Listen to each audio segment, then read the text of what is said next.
নমস্কার। সৌভাগ্য ও সমৃদ্ধির দিশারি অনুষ্ঠানে সকল দর্শক বন্ধুদের অনেক অনেক স্বাগত।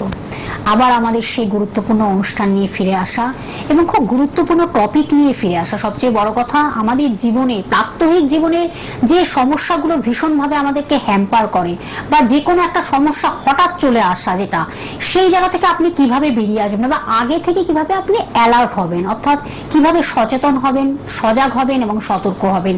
যদি আপনার জীবনে এরকম কোনো ঘটনা ঘটে থাকে বা ঘটতে চলেছে বা কোনোভাবে ঘটে যায়, তাহলে আগে থেকে আপনি কিভাবে বুঝবেন, সেই বিষয়ে আজকে আমরা জানবো। তার কারণ আমরা যে ব্যক্তিত্বকে সঙ্গে পাই, তিনি কিন্তু সেইভাবে আপনাদেরকে বিভিন্ন সমস্যার সমাধানের পথ যেমন তিনি দেখান, পথ প্রদর্শকের মতন যেমন তিনি কাজ করছেন এবং দীর্ঘ বছর ধরে তিনি যেভাবে মানুষকে নানানভাবে দিশা দেখাচ্ছেন, পথ দেখাচ্ছেন, সঠিক দিশা দেখাচ্ছেন যে আপনি ওই জায়গায় যাবেন না বা ওই কাজটি করবেন না বা এই কাজ করলে আপনার জীবনে কিন্তু ভয়ঙ্কর একটা সমস্যা আসতে পারে, যেই সমস্যা আপনার জীবনকে বিভিন্নভাবে ডিস্টার্বেন্স তৈরি করে দেবে এবং এমন ভাবে আপনাকে আপনার লাইফটাকে মানে স্পয়েল করে দেবে, হয়তো সেই জায়গা থেকে আপনি বেরিয়েও আসতে পারবেন না। আগে থেকে তিনি জানিয়ে দিতে পারেন, এই ক্ষমতা তার মধ্যে রয়েছে। আসুন আমরা সে বিষয়ে আজকে জেনে নিই। তখন আমাদের প্রত্যেক দিনই বিভিন্ন টপিক থাকে। আজকে কিন্তু আমরা একটা আলোচনা রেখেছি, যেটা হলো মামলা মোকদ্দমা। হঠাৎ আপনি মামলা মোকদ্দমায় জড়িয়ে গেলেন বা দীর্ঘদিন ধরে আপনি মামলা মোকদ্দমায় জড়িয়ে আছেন, সে জায়গা থেকে আপনি কিভাবে বেরিয়ে আসবেন, এই সব নিয়ে আমরা আজকে বিশদে জানবো। আমাদের সঙ্গে স্টুডিওতে উপস্থিত হয়েছেন সেই জ্যোতিষ ব্যক্তিত্ব, জ্যোতিষাচার্য শ্রী জগন্নাথ মুখার্জি মহাশয়, যিনি কিন্তু একাধারে জ্যোতিষ আর এইদিকে হস্তরেখাবিদ, সংখ্যা তত্ত্ববিদ, বাস্তু কনসালটেন্ট এবং অবশ্যই কেপি অ্যাস্ট্রোলজার। একদিকে সনাতন জ্যোতিষ, আরেকদিকে কৃষ্ণমূর্তি পদ্ধতি, দুটোকে মেলবন্ধন করে তিনি কিন্তু মানুষকে দীর্ঘ বছর ধরে উপকার করে যাচ্ছেন। আসুন আমরা সেই বিষয়ে আজকে জেনে নিই, কিভাবে আমরা ভালো থাকবো, নিজেদেরকে ভালো রাখবো, কিভাবে সেই ভালো থাকার জায়গাটাকে আমরা তৈরি করব। সরাসরি তার কাছে চলে যাব। উপস্থিত আছেন শ্রী জগন্নাথ মুখার্জি মহাশয়। স্যার, আপনাকে অনেক অনেক স্বাগত। নমস্কার। আমি প্রথমেই বললাম, স্যার, এমন কিছু ঘটনা আমাদের জীবনে অপ্রত্যাশিত কিছু ঘটনা ঘটে যায়, যার থেকে আমাদের বেরিয়ে আসা না অনেক সমস্যা হয়ে যায় এবং এমনভাবে জড়িয়ে যায়, যেটা আমি আজকের আমাদের যে টপিকটা রেখেছি মামলা মোকদ্দমা। এই একটা ভয়ঙ্কর একটা আইনের পথ, যে আইন থেকে বেরিয়ে আসাটা আমাদের ভীষণ ডিফিকাল্ট হয়। কোনোভাবে হয়তো জড়িয়ে গেলাম বা জড়িয়ে যাওয়ার পরে দীর্ঘদিন ধরে সেই মামলা মোকদ্দমা চলছে তো চলছে, যেটার কোনো শেষ নেই। সেই জায়গা থেকে কিভাবে বেরিয়ে আসবো, আজকে আপনার কাছে সেই বিষয়ে আমরা একটু জানতে চাইছি। একদম। এখন বিষয় হচ্ছে, যত দিন যাচ্ছে মানুষের মধ্যে, বিভিন্ন মানুষের মধ্যে কিন্তু অসহিষ্ণুতার প্রকোপ রয়েছে এবং অনেক মানুষ আছেন যারা কিন্তু বিনা কারণে, হয়তো সামান্যতম কারণে হঠাৎ করে মামলা মোকদ্দমার মধ্যে জড়িয়ে পড়লেন। এরকমও বহু ক্লায়েন্টকে দেখেছি যারা কিন্তু নিজের অনিচ্ছা সত্ত্বেও বাধ্যতামূলক জড়িয়ে পড়তে হয়েছে। বিভিন্ন অনেকে তার মধ্যে নির্দোষও থাকেন, যারা জানেনই না যে তাদের কি ভূমিকা বা কি করেছেন, কিন্তু তাদের নামটি জড়িয়ে তাকে মামলায় ফাঁসিয়ে দেওয়া হলো। এরকমও বহু ক্লায়েন্ট দেখেছি। এবং বর্তমান সময়ে যেটা দেখা যাচ্ছে, যে যদি কেউ মামলায় জড়িয়ে যাচ্ছেন, তো দীর্ঘদিন ধরে কিন্তু ক্রমাগত তার কিন্তু ডে বাই ডে হয়রানি সহজে মিটছে না। প্রতিদিন প্রতিনিয়মিত ভাবে এটা চলছে তো চলছেই, সহজে এই যে মামলা মোকদ্দমাগুলো সহজে মিটতে চায় না। ডেট পড়ে, বারবার ডেট পড়ে এবং সেই অমীমাংসিত থাকে। আর এই ক্ষেত্রে কিন্তু লয়ার, থানা, পুলিশ, উকিল, এই সমস্ত আদালত, এই করে করে তার মূল্যবান জীবনের মূল্যবান সময় কিন্তু সেইখানে ব্যয় হয়, যার ফলস্বরূপ কিন্তু প্রত্যক্ষভাবে অর্থ যেমন নষ্ট হয়, সময় নষ্ট হয়, পরোক্ষভাবে দেখতে গেলে তার কিন্তু মনে স্থিরতা নষ্ট হয়, মাইন্ড সেট আপ ঠিক থাকে না। তিনি যে কাজকর্ম করেন দৈনন্দিন জীবনে, সেই কাজকর্মের ক্ষেত্রে আঘাত আসে, একটা এক্সট্রা ঝামেলা ঘাড়ে করে নিয়ে বয়ে বেড়াতে হয়। এই যাদেরই এই ধরনের মামলা মোকদ্দমায় ভুগছেন, এটা তাদের ক্ষেত্রে আগে জেনে নিতে হবে যে কেন হয় বা কোন গ্রহগুলোর কুপ্রভাবের জন্য হঠাৎ করে এই ধরনের সমস্যাগুলো আসে। এখন নৈসর্গিক অশুভ গ্রহ মানে হয় শনি, মঙ্গল, রাহু, কেতু, এই গ্রহগুলোকে। আর অশুভ রাহু হঠাৎ করে কোনো কিছু আকস্মিক ঘটে যাওয়া, অশুভ কেতু হঠাৎ আকস্মিক কিছু ঘটে যাওয়া, ধোঁয়াশার মধ্যে বিষয়টাকে রেখে দেওয়া, এগুলো কিন্তু এই অশুভ রাহু কেতুর জন্যই হয়। যে কোনো কারণেই হোক হট করে জড়িয়ে যাওয়া। এবং এই যদি ঘর বলেন যে 12টা ঘরের মধ্যে ষষ্ঠ, অষ্টম এবং দ্বাদশ ঘর, এই ঘরগুলোকে জ্যোতিষমতে বলা হয় দুস্থান। এই দুস্থানে যখন অশুভ গ্রহগুলো বসে যায় এবং তাদের দশা, অন্তর্দশা, প্রত্যন্তর দশা যখন আসে এবং সেটা যখন নেগেটিভ ভাবে রোল প্লে করে, সেই সময় দেখা যায় যে জাতক বা জাতিকা অযাচিত ভাবেই মামলা মোকদ্দমায় জড়িয়ে পড়ে। কোনো কারণে সেটা রাজরোষের কারণেও হতে পারে, সরকারি ব্যক্তির রোষের কারণেও হতে পারে, কিছু নীতিভ্রষ্ট অহংকারী ব্যক্তির রোষে পড়েও সেই মামলার মধ্যে বিবাদ বিসংবাদে জড়িয়ে পড়া, যার ফলেও কিন্তু সেই সমস্যা তার মধ্যে তৈরি হতে পারে। অনেক দেখেছি বৈবাহিক জীবনে মামলা মোকদ্দমায় অনেকে জড়িয়ে পড়েন, ডিভোর্সের মামলায় অনেকে জড়িয়ে পড়েন, জমি সংক্রান্ত বিষয়ে অনেকে মামলায় জড়িয়ে পড়েন, তারপর আপনার চুরি বলেন, ডাকাতি বলেন, রাহাজানি বলেন, ছিনতাই বলেন, প্রচুর ধরনের কুকর্ম যেগুলোর প্রভাবেও অনেকে জড়িয়ে পড়েন এবং যার ফলে দণ্ডভোগ করেন। এখন এই যে মামলা মোকদ্দমা কাদের জন্মছকে রয়েছে বা কাদের হাতে রয়েছে, তার আগাম ইঙ্গিত কিন্তু দিতে পারে অ্যাস্ট্রোলজাররা। এখন এই জ্যোতিষশাস্ত্র দেখিয়ে যিনি আগাম জেনে যাচ্ছেন যে আপনার পরবর্তীকালে মামলা মোকদ্দমায় হয়রানি রয়েছে বা পুলিশি ঝামেলা রয়েছে, তখন যদি আপনারা সতর্কভাবে, সচেতনভাবে সেইভাবে চলেন, সঠিক পথে চলেন, তাহলে আর এই দুর্ভোগগুলো ভোগ করতে হয় না।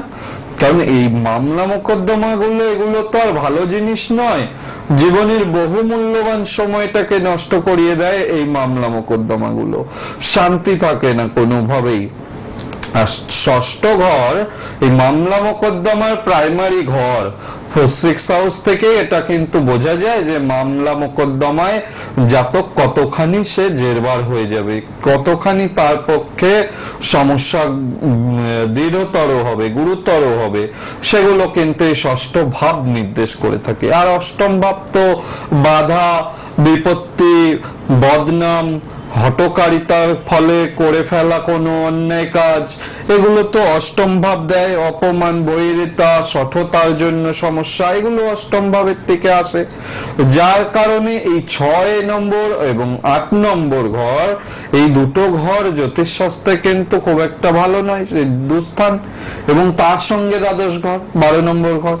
এই 6, 8, 12 ঘরে 12 ঘর কি কি দেয়? 12 ঘর যেটা দেয় সেটা হচ্ছে মামলার জন্য খরচ কতটা হবে, প্রচুর খরচা হয়ে যাবে কিনা। দ্বাদশ ভাবকে এমনিও ব্যয় ভাব বলা হয়। মামলার পরিপ্রেক্ষিতে কতটা তার খরচ হয়ে যাবে, তার সঞ্চিত অর্থ যেটা নাশ হবে কতখানি, তার জেল যাত্রা আছে কিনা, শত্রুর গোপন অভিসন্ধি আছে কিনা, হ্যাঁ, এবং ঘুম উড়ে যায়। যে কোনো কেউ যদি এরকম মামলায় শান্তিমতো তার বিশ্রাম বলুন, ঘুম বলুন, সেটাও তো থাকে না। না, প্রত্যেকটা সমস্যার মধ্যে জড়িয়ে পড়ে তার কিন্তু দিন যাপন করা এক প্রকার গুরুতরভাবে সমস্যা হয়ে যায়। এবং অনেকে দেখেছি যে ব্যবসায়িক কারণেও হয়তো অনেক এগ্রিমেন্ট করলেন, সেই অনুযায়ী কথা রাখলেন না, যার ফলে কিন্তু তিনি মামলা মোকদ্দমায় জড়িয়ে পড়ছেন, সহজে মিটছে না। এখন এই যে যারা এই ধরনের সমস্যাগুলো ভোগ করছেন, তাদের ক্ষেত্রে নিয়মিত কিছু টোটকা টিপস কিন্তু পালন করলে তাহলেও কিন্তু অনেক উপকার হতে পারে। এবং যারা অলরেডি জড়িয়ে রয়েছেন, দীর্ঘদিন ধরে মামলা মিটছে না, যে কোনো ধরনের মামলা মোকদ্দমাই হোক না কেন, সহজে মিটছে না, তাদের ক্ষেত্রেও কিন্তু বিশেষ কিছু নীতি নিয়ম এবং কিছু উপাচার, এগুলো কিন্তু অনেক হেল্প করে জীবনে, কিন্তু এই সমস্ত দীর্ঘকালীন মামলা থেকে বেরিয়ে আসতে গিয়ে অনেক হেল্প হয়ে যায়। এবং শত্রুতার জন্য যারা মামলা মোকদ্দমায় ভুগছেন, যাদের মঙ্গল প্রচুর পরিমাণে ডিস্টার্ব রয়েছে, মঙ্গলের অবস্থান একেবারেই ভালো নয়, শনির অবস্থান একেবারেই ভালো নয়, অথচ সেই গ্রহের দশা অন্তর্দশা প্রত্যন্তর্দশার মধ্যে দিয়ে সময়টা আপনার চলছে। সুতরাং সেক্ষেত্রে প্রতিকার প্রতিবিধানের বিকল্প নেই, সেক্ষেত্রে কিন্তু প্রতিকার প্রতিবিধান করতে হবে, করলে পরে কিন্তু সেভাবে আপনারা এগিয়ে যেতে পারবেন এবং ভালো দিকে যাবে এবং মামলা মোকদ্দমার হাত থেকে কিন্তু নিষ্কৃতি লাভ করতে পারবেন। যাই হোক, এই বিষয়ে আলোচনায় আসবো, আপনি একটু চেম্বারগুলো বলে দিন। আজকে খুব একটি গুরুত্বপূর্ণ আলোচনা নিয়ে আমরা এগোচ্ছি, মামলা মোকদ্দমা থেকে কিভাবে আপনি বেরিয়ে আসবেন এবং কি কি গ্রহগত কানেকশন থাকলে, আমাদের অশুভ কিছু গ্রহগত কানেকশন থাকলে আমাদের জীবনে এই সমস্যাটা আসতে পারে, তারই কিন্তু তিনি নিদান দিচ্ছেন। স্যার অবশ্যই আমি একটু চেম্বারগুলো বলে দিচ্ছি, আপনারা সেই অপেক্ষাও রয়েছেন যে তাকে কোথায় কখন পাবেন। তার নিজস্ব চেম্বার যেটা হলো রাজপুর চৌহাটি মোড়ে আপনারা পেয়ে যাচ্ছেন, প্রত্যেক রবিবার পেয়ে যাচ্ছেন সকাল 10টা থেকে 3টের মধ্যে পাচ্ছেন। এছাড়াও বুধ এবং শুক্রবারও বিকেল 5টা থেকে 10টার মধ্যে বন্ধুরা পাচ্ছেন। আপনারা নোট ডাউন করুন, যার যেখানে কাছাকাছি হবে পৌঁছে যান। সমস্যা নিয়ে প্লিজ বসে থাকবেন না, সমাধানের পথ অবশ্যই রয়েছে, কিন্তু সমস্যা যত নিয়ে বসে থাকবেন ততই কিন্তু সেটা বেড়ে যাবে, বাড়তে বাড়তে একটা খারাপ পজিশনে যাতে না যায়, তার আগে থেকে যাতে আপনারা ভালো থাকেন, সেই জন্যই কিন্তু স্যার আপনাদের সেইভাবে পরামর্শ দিচ্ছেন।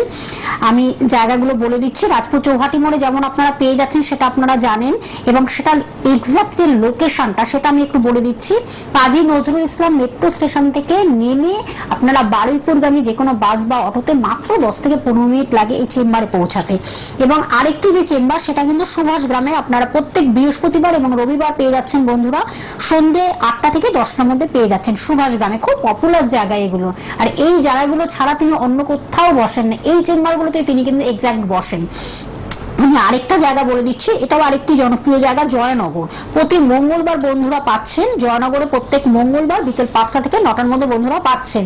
আরেকটি জায়গা দমদম সিথির মোড়ে, প্রত্যেক শনিবার পেয়ে যাচ্ছেন দমদম সিথির মোড়ে, সন্ধ্যে 7টা থেকে 9টার মধ্যে পেয়ে যাচ্ছেন। আবার সেই দিনই কিন্তু আপনারা বেহালা সানরাইজও পেয়ে যাচ্ছেন, বেহালা ম্যান্টন যেটা সানরাইজে পেয়ে যাচ্ছেন। এবং দমদম সিথির মোড়টা তো আপনারা বিভিন্ন জায়গা থেকে আসতে পারবেন, বনগাঁ, হাবড়া, বারাসাত, দত্তপুকুর, বিভিন্ন বন্ধুরা আসতে পাচ্ছেন। এছাড়া আপনারা মেন লাইনে যেগুলো হয়, শান্তিপুর থেকে শুরু করে আপনাদের হালি শহর থেকে শুরু করে সবকিছু, ব্যারাকপুর থেকে শুরু করে সব জায়গা থেকে আপনারা আসতে পাচ্ছেন। এইদিকে দক্ষিণেশ্বর, ডানলপ, এদিকে হাওড়া, হুগলি, আমাদের এইদিকে বাগুইপুর, বাগুইহাটি, কেষ্টপুর, সব জায়গা থেকে কিন্তু বন্ধুরা দমদমে আসতে পাচ্ছেন, দমদম সিটির মোড়ে। সেটা কিন্তু টাইমিংটা বলে দিলাম, শনিবার সন্ধ্যে 7টা থেকে 9টা, এবং বেহালাও সেদিনকে আপনারা 5টা থেকে 7টার মধ্যে পেয়ে যাচ্ছেন। আরেকটি জায়গা যেটা হলো দুর্গাপুরে। এবার দুর্গাপুরে আপনারা প্রত্যেক মাসের কিন্তু একটা বৃহস্পতিবার দেখে দুর্গাপুরে আপনারা পাচ্ছেন, বুকিং অন চলছে, বুকিং চলছে, আপনারা বুকিং করতে থাকুন। কিন্তু দুর্গাপুরে কবে আসবেন সেটা এক্সাক্ট আমরা অ্যানাউন্সমেন্ট করে দেবো আপনাদের। এবং আরেকটি জায়গা বহরমপুরে বন্ধুরা পাচ্ছেন, এবং অগ্রিম বুকিং করে বন্ধুরা অবশ্যই আসবেন। ফোন নাম্বারটি আপনার টিভি স্ক্রিনে যেটা রেড বক্সে দেখতে পাচ্ছেন, লাল রঙের যে বক্সটি, সেই নাম্বারটি হলো 9051200976। এই নাম্বারটি হলো বুকিং নাম্বার বা কন্ট্যাক্ট নাম্বার বা হেল্পিং নাম্বার বা যোগাযোগ নাম্বার। আর যারা হয়তো দূর দূর প্রান্ত থেকে আসতে পাচ্ছেন না, অনেক দূরে যারা বন্ধুরা আসতে পাচ্ছেন না, কিভাবে পৌঁছাবেন সেটাও আমি একটু জানিয়ে দিচ্ছি। সেটার জন্য কিন্তু আপনাদের চেম্বারে আসতে হবে না, আপনারা অনলাইন প্রেডিকশনের মাধ্যমেও কিন্তু আপনারা বিচারটা পেয়ে যাচ্ছেন। আর যদি তিনি মনে করেন যে প্রতিকার দিতে হবে, সেই প্রতিকারটি কিন্তু আপনার বাড়িতে কোরিয়ার সার্ভিসের মাধ্যমে আপনার বাড়িতে পৌঁছে যাচ্ছে। সব রকম সুযোগ সুবিধা তিনি রেখেছেন, শুধুমাত্র আপনাদের কষ্ট করে আসতে হবে, তার ফোনের মাধ্যমে যোগাযোগ করে বা প্রেডিকশনটা নিতে হবে, তাহলেই কিন্তু প্রতিকারের মাধ্যমে আপনারা একদম জীবনের সবকিছুকে ফিরে পাবেন। এটাই আমাদের বলা। এটা স্যার আবার আমরা একটু আলোচনায় ফিরবো। নিশ্চয়ই। অশুভ গ্রহের প্রভাবে কিন্তু যেহেতু যে কোনো সমস্যায় মানুষ জড়িয়ে পড়ে, সেহেতু এটা খেয়াল রাখতে হবে, অশুভ গ্রহ জন্মছকে অবস্থান করলে বা হাতে যদি হস্তরেখা দেখিয়ে যদি অশুভ গ্রহ অবস্থান হাতে ভালোভাবে পাওয়া যায়, কোনো রেখার মাধ্যমে সেই রেখাটি ভগ্ন হয়েছে বা কোনো দুস্থানে সেই রেখাটি স্পর্শ করছে, সেক্ষেত্রে কিন্তু অনতিবিলম্বেই এই যে প্রতিকার প্রতিবিধানের বিধান যেটা আমাদের শাস্ত্রে রয়েছে সেটা যদি করিয়ে নেওয়া যায় তাহলে কিন্তু এই বিবাদগুলো থেকে এড়ানো যেতে পারে। এক্ষেত্রে দেখা যায় যে শনি মঙ্গলের ভূমিকাও কিন্তু প্রচুর বেশি থাকে। অষ্টম ঘরের অধিপতির সঙ্গে শনি মঙ্গলের যদি দুঃসময় চলে বা দশা অন্তর্দশা প্রত্যন্তর্দশা যদি নেগেটিভ ভাবে চলে, সেক্ষেত্রে দেখা যায় চুরির কারণে তার কারাবাস হচ্ছে বা বড় লড়াই ঝগড়ার কারণে কিন্তু তার কারাবাস হচ্ছে। আবার এরকম দেখা যায় যে রাজনৈতিক কারণেও কিন্তু অনেকের কারাবাস হচ্ছে। সরকারি আধিকারিকদের জন্য কিন্তু অনেকে সরকারি আধিকারিকদের রোষের মুখে পড়েও কিন্তু অনেকের জেল যাত্রা বা দণ্ডবিধান যাই বলুন না কেন হয়ে থাকে। সেক্ষেত্রে জন্মছকে রবি যদি পীড়িত থাকে, চন্দ্র যদি পীড়িত থাকে, তাদের যদি কোনো দশান্তর্দশা চলে এবং সেই সঙ্গে যদি রাহু কেতু শনি মঙ্গল মতো নৈসর্গিক অশুভ গ্রহ এগুলো যদি কোনোভাবে দুস্থান কানেক্ট করে, সেক্ষেত্রে কিন্তু দেখা যায় যে এই ধরনের সমস্যার মধ্যে পড়ে যেতে হয়, যার ফলে কিন্তু কোনোভাবেই সেই সমস্যাগুলো থেকে বেরিয়ে আসা সম্ভব হয় না। এখন 7, 8, 12 যদি কারোর যদি জন্মছকে অশুভ অবস্থান করে, 7, 8, 12 ঘরের সঙ্গে শুক্রের যদি অশুভ অবস্থান পাওয়া যায়, তাহলে কোনো ধরনের বাজে কেসে ফেসে গিয়ে কিন্তু তার জেল যাত্রা হয় বা কারাবাস হয়। এই যে যোগগুলো প্রত্যেকটা খুব ভাইটাল যোগ। এইগুলো কৃষ্ণমূর্তি পদ্ধতির মাধ্যমে কিন্তু খুব সুন্দরভাবে নিখুঁতভাবে দেখে অ্যানালাইসিস করে এগুলোর কিন্তু প্রতিবিধান প্রতিকার করা সম্ভব হয় এবং স্পষ্টত ধরা পড়ে যে আপনার কোনো জন্মছকে বা হাতে কোনো রকম মামলা মোকদ্দমার মধ্যে জড়িয়ে পড়ার কোনো যোগ রয়েছে কিনা। এই যোগ যদি থেকে থাকে তাহলে যেমন আমি বলে থাকি প্রতিকার প্রতিবিধান, পাশাপাশি কিন্তু উপাচার করাও কিন্তু ভালো হয়। এখন যখন আপনি বাড়ি থেকে যাবেন, যখন কারো যদি মামলা অলরেডি চলছে মিটছে না, তখন যিনি বাড়ি থেকে বের হবেন তিনি যদি লাল কোনো রুমাল হতে পারে বা কাপড় হতে পারে, সেখানে যদি 5টি কড়ি আর একটু সিদ্ধি এটা গিফট মেরে সাথে করে নিয়ে যান, তাহলেও কিন্তু দেখা যায় যে মামলা তাড়াতাড়ি তার মেটার একটা জায়গায় আসে এবং অনেক সময় রায়টাও তার পক্ষে আসার সম্ভাবনা হয়ে যায়। এখন আপনি যদি রিয়েলি অপরাধ করে থাকেন তাহলে কিন্তু টোটকা করলেন রায় আপনার পেপারে আসবে, ছাপে গেলেন, এমনটা নয়। যিনি বিনা কারণে ফেসে গেছেন, কোনোভাবে তার নাম কেউ জড়িয়ে দিয়ে ফাঁসিয়ে দিয়েছে, সেটা জমি বিবাদে হতে পারে পারিবারিক বিবাদে, পারিবারিক বিবাদ থেকে আরম্ভ করে বৈবাহিক সম্পর্ক থেকে বিবাদ করে দেখা যায় এরকম অন্য নামগুলো জড়িয়ে দেয়। এই ধরনের যদি হয় যে বিনা কারণে আপনার নামটি জড়িয়ে দিয়ে আপনাকে হয়রানি করাচ্ছে, সেক্ষেত্রে কিন্তু টোটকাগুলো ভালো কাজে আসে। এবং এখানে মঙ্গলের বীজ মন্ত্র কিন্তু খুব কাজে আসে। মঙ্গলের বীজ মন্ত্র ওং হুং সিং মঙ্গলায় নমঃ, এই মঙ্গলের বীজ মন্ত্র মঙ্গলবার করে নিয়মিত পাঠ করতে হয়। সেক্ষেত্রেও কিন্তু জানবেন এই যে মামলা মোকদ্দমার যে সমস্যা এগুলো থেকে কিন্তু বেরিয়ে আসা যায়। হনুমানজির পুজো এক্ষেত্রে কিন্তু ভালো উপকার দেয়। বজরংবলী পুজো করা সেক্ষেত্রে কিন্তু মনস্কামনা যেমন পূর্ণ করে, দীর্ঘদিন ধরে চলা মামলা সেক্ষেত্রেও কিন্তু অনেকটা নিষ্কৃতি পাওয়া যায়। এটা কিন্তু পঞ্চমুখী হনুমানজির পুজো করলে সেক্ষেত্রে কিন্তু ভালো ফল লাভ হয়। এছাড়া বগলামুখী মন্ত্র জপ, বগলামুখী প্রয়োগ, বগলামুখী কবচ এগুলো কিন্তু ভালো উপকার দেয় এই মামলা মোকদ্দমার ক্ষেত্রে। সুতরাং যারাই মনে করছেন যে বিনা কারণে আপনি ফেসে গেছেন বা কোনোভাবে সমস্যায় জড়িয়ে পড়েছেন, কিছু করার নেই, সেখান থেকে নিষ্কৃতি পেতে কিন্তু এই জ্যোতিষ শাস্ত্রের সাহায্যে আপনারা কিন্তু ভালো থাকতে পারবেন এবং তাড়াতাড়ি এই বিপদ আপদ গুলো থেকে বেরিয়ে আসতে পারবেন।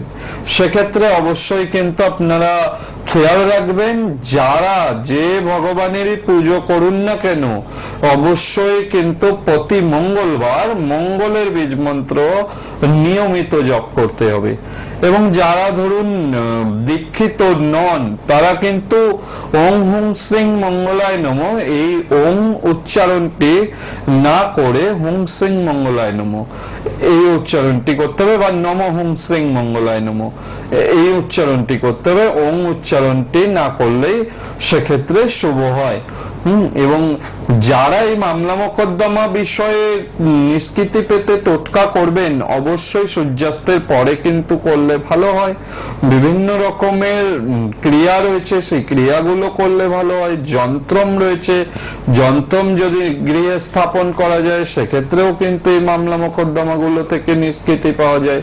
একাধিক পদ্ধতি রয়েছে এই যে সমস্যাগুলো, এই সমস্যাগুলো থেকে বেরিয়ে আসার জন্য। এখন আপনারা যারা জ্যোতিষ বিষয়ে আগ্রহী বা সিরিয়াস, আপনারা যারা জ্যোতিষ মানেন এবং ভগবানে বিশ্বাস করেন, এই তাদের ক্ষেত্রে কিন্তু অবশ্যই এগুলো খুব কার্যকরী ভূমিকা রাখে এবং তাড়াতাড়ি কিন্তু তারা উপকার পাবেন। এরকম নয় কি আপনি দেখালেন, প্রতিকার করছেন, অনেক দিন লেগে যাচ্ছে সেই বিষয়টা ঠিক হতে, তা কিন্তু নয়। খুব তাড়াতাড়ি কিন্তু এই বিষয়গুলো থেকে মুক্তি পাওয়া যায়, সমস্যাগুলোর হাত থেকে মুক্তি পাওয়া যায়। এবং যাদের জন্মছকে দোষ থাকে, যে কোনো ধরনের গ্রহ দোষ, যে দোষগুলো কিন্তু সমস্যার মধ্যে নিয়ে যায়, সেই দোষগুলোকে কিন্তু নিয়মিতভাবে যদি সুন্দরভাবে আগে কাটানটা করিয়ে নেওয়া যায় সেক্ষেত্রে কিন্তু খুব উপকার হয়। জানবেন এই যে কাটান করার কিন্তু গ্রহদোষ কাটান করার সব থেকে উপযুক্ত তিথি এই অমাবস্যা তিথিগুলো। এই যে পরপর এখন অমাবস্যা তিথিগুলো আসবে, যেমন আপনার সামনেই আসছে কৌশিকী অমাবস্যা, এটা হচ্ছে মা তারার জন্মতিথি। এই কৌশিকী অমাবস্যা মা তারার জন্মতিথি, এটাকে আলোক অমাবস্যাও বলা হয়। এই অমাবস্যা তিথিতে যে কোনো গ্রহ দোষ, যে কোনো সমস্যা, সেটা যদি খণ্ডন করা যায় সেক্ষেত্রে কিন্তু খুব দ্রুততার সঙ্গে কাজ পাওয়া যায়। সব থেকে জাগ্রত অমাবস্যা এই অমাবস্যা। এর পরবর্তী অমাবস্যা আপনার মহালয়া অমাবস্যা, তারপর দীপান্বিত অমাবস্যা। এবার পরপর অমাবস্যাগুলো যেগুলো আসছে সেগুলো কিন্তু প্রতিটা অমাবস্যা এই ধরনের সমস্যাগুলো থেকে বেরিয়ে আসা, যে কোনো সমস্যাগুলো থেকে বেরিয়ে আসা জন্য একদম উপযুক্ত সময়। এবং এই কাটানগুলো বা এই গ্রহদোষ খণ্ডনগুলো আমি নিজে করে থাকি, আপনাদের একদম সামনে বসিয়ে, পাশে বসিয়ে এই কাজগুলো করানো হয় এবং উপযুক্ত শাস্ত্রীয় মতে, শাস্ত্রসম্মত ভাবে একদম সুন্দর বিধান মতো এই কাটানগুলো করিয়ে দেওয়া হয়। এবং আপনারা কিন্তু এর যে উপকার খুব দ্রুততার সঙ্গে আপনি বুঝতে পারবেন এবং যে কোনো সমস্যা নিয়ে আসবেন, যেই প্রতিকারটাই করে দেব না কেন আপনাকে নির্দিষ্ট সময় আমি সেক্ষেত্রে লিখে দেব যে আপনার এই সমস্যা, আপনি এই সমস্যা থেকে ঠিক এই দিনের মধ্যে আপনার এই উপকারটি হবে, এই সমস্যা থেকে আপনি এই দিনের মধ্যে আপনি এই সমস্যাটা থেকে বেরিয়ে আসতে পারবেন। এক্সাক্ট ডেট লিখে দিয়ে আপনাকে প্রতিকার করে দেব, যেটা কিন্তু আপনি জানবেন একদম। এই যে আপনার জন্মছক করে দেওয়া, এবার অনেকে বলতে পারেন যে জন্মছক নেই, সেক্ষেত্রে কিন্তু হাত দেখে হোরারি করে, সেক্ষেত্রে তার যে জন্মছকে কিন্তু হাত দেখে হোরারি করে, সেক্ষেত্রে তার যে জন্মছক যেটা প্রস্তুত করা হবে সেই ছকটা হোরারি চার্ট বলে। এই হোরারি চার্টের ভিত্তিতে আপনাকে ডেট মেনশন করে দেব যে আপনি এই সমস্যা নিয়ে এসেছেন, হয় চাকরির সমস্যা, বিবাহ জনিত সমস্যা, মামলা মোকদ্দমায় ফেসে রয়েছেন, কতদিনের মধ্যে নিষ্কৃতি পাবেন, এক্সাক্ট ডেট সেইভাবে কিন্তু আপনাকে করে দেওয়া সম্ভব। এবং এই প্রতিকার প্রতিবিধানগুলো যারা করিয়ে নেবেন তারা তাড়াতাড়ি করিয়ে নিলে কিন্তু জানবেন এ কিন্তু আবার পরে ফিরে ফিরে এই সমস্যা আর আসবে না। একবার গ্রহদোষ খণ্ডন করা মানে আপনি কিন্তু অনেক রিলিফ হয়ে গেলেন, দীর্ঘদিন ভালো থাকতে পারবেন, সুস্থ থাকতে পারবেন, সমস্যা থেকে মুক্ত থাকতে পারবেন। সব থেকে বড় জিনিস হচ্ছে শান্তিতে থাকতে পারবেন। সমস্যা মুক্ত যত থাকতে পারবেন তত কিন্তু শরীরও ভালো থাকবে। সব দিক থেকে উপকার পেতে গেলে আপনাকে এই যোগগুলোকে কাজে লাগাতে হবে। এই শুভ যোগগুলোকে কাজে লাগান, সেক্ষেত্রে উপকার পাবেন। সেই আস্থা, ভরসা, বিশ্বাস এবং ভক্তি নিয়ে অবশ্যই আপনাকে আসতে হবে। আমি একটু টাইমটা বলে দিচ্ছি। সোম থেকে শনিবার সকাল 10:35 অনুষ্ঠানটি দেখছেন, এছাড়া রবিবার সকাল 8:10 অনুষ্ঠানটি দেখছেন। আর লাইভ অনুষ্ঠান নিয়ে আমরা ফিরে আসি প্রত্যেক বৃহস্পতিবার সন্ধ্যে 6টায় যেমন, এবং শনিবারও 3:45 অনুষ্ঠান নিয়ে আমরা ফিরে আসছি আবার নতুন